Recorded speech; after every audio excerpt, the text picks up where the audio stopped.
Hello my friends, welcome back to my channel. Today I would like to show you how to knit this luxurious Aspen scarf. You're gonna need two skeins of super bulky weight yarn such as Malabrigo Rasta. First things first, we're gonna wind that yarn into a beautiful yarn cake.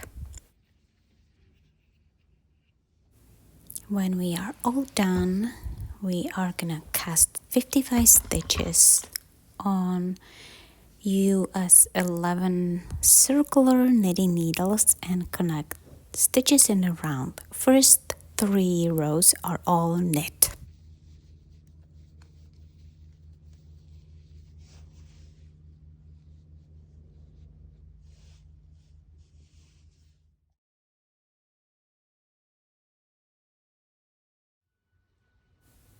Continue to pattern for another 45 rows, then continue 3 rows just knit, and then when you're all done, close all the stitches and wave in the end. You're all done.